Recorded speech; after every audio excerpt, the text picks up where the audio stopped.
Hello, CHistrue here. I do a lot of videos on philosophy, mathematics, science, occasionally politics. I rarely, if ever, do videos on parenting. I have done a little bit on the subject of education. I think the Asperger videos could be parenting connected or parenting related. What I want to talk about today, and this is my audience is directed to maybe new parents, people in their 20s or 30s who are parents. I want to talk about this idea of outdoor play and why it disturbs me that there is less outdoor play now than there used to be in previous generations.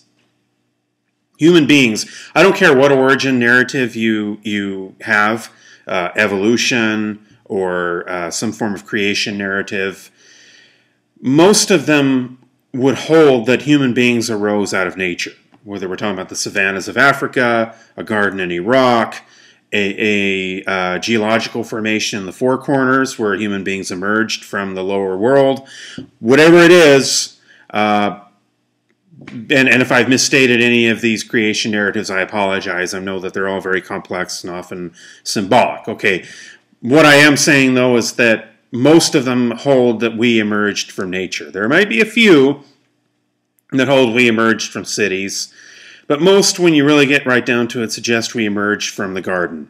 Okay, the garden is an archetype. It's a symbol of human beings integrated with other living things. Okay, how literally or symbolically you want to take it, that's another question. The point being, in the garden, we literally communicated with the animals. If you really think about in looking at Genesis, again, symbolic, literal, however you want to look at it, we were able to communicate. Adam was able to communicate with the animals. And in the Hebraic mysticism, that's very important, the naming process of animals as an important part of the Hebraic mysticism, in the sense that in the communication was the code of all living things. And since Mr. CHistrue here is not a Kabbalist or anything like that, I better shut up about it. The point being, cross cultures, we have this need for integration with nature. And most of all, a young person has the need to interact with living things. You ever see the kids and they go on the sidewalk and they want to look at insects, and a parent and teacher says, no, you don't, to get out of the dirt. I think they should be allowed to be in the dirt. That's my personal opinion. I mean, at an appropriate time, not in the middle of physical education class, but at an appropriate time, they should be able to be in the dirt. That is my philosophy. Having worked certain jobs related to that, I've had to enforce the rules, but I always try to, with a little bit of a keen eye, that if they're interested, genuinely interested in a groundhog, then that is a good thing, because that is scientific curiosity. Now, why is it that you as parents are less likely to want your kids to play outside than previous generations of parents? I want to address that issue straight up front. You are afraid that there is a pervert behind every tree, just waiting to grab your child, okay? Or let's be honest about what this is, okay? The reason that you fear this is because of 24-hour news cycles where there's a missing child, and there are, okay? And actually, to be honest with you, these news programs do good, because they do focus attention on a missing child. Previous generations, children would go missing and no one would know.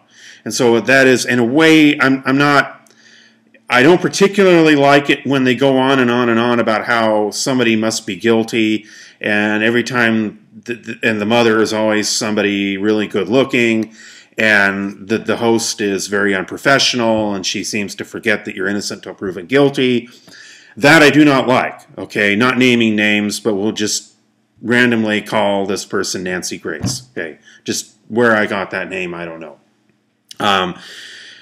No, I don't care for that, but I do like the fact that there is attention focused on every single child as being worth it when they are missing, that you have Amber Alerts. That is good. The problem comes when there is a distorted sense of the world where everything is about a child ready to be snatched. And sometimes there are figures thrown out there that are way, way inflated as to how many children are, well, it's a complicated issue. It's a statistical issue, and I'm not going to get into that. But I don't believe that you have a world where out there are all these danger is waiting to lurk. No, the dangers are there, okay, and you need to be intelligent. Obviously, playing in groups, having survival skills. Today there are cell phones, so I mean the kid can carry a cell phone, and that has become accepted. And so you can venture out into nature with a group of 4 or 5 kids where they must remain within eyesight of one another. You know, that is acceptable. You do not need to have so much fear that a kid is huddled inside of their bedroom. That makes no sense. How is that going to help development? Where the only way to interact, as I was reading in the New York Times science section, where a lot of kids only interact with nature through YouTube. By the way, a lot of those YouTube videos are good. I like them. Okay, but there needs to be, talking about the animal videos, those are good.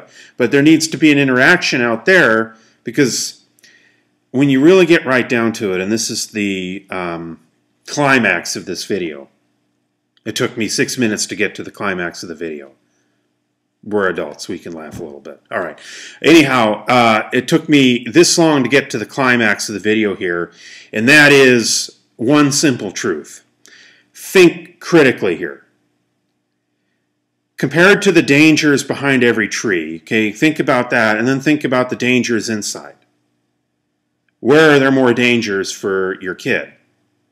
Out there or online? Think about that. This is CHistrue, encouraging you to pursue integration with the natural world, and remember that you're only half a person if you do not have interaction with other living things. Thank you.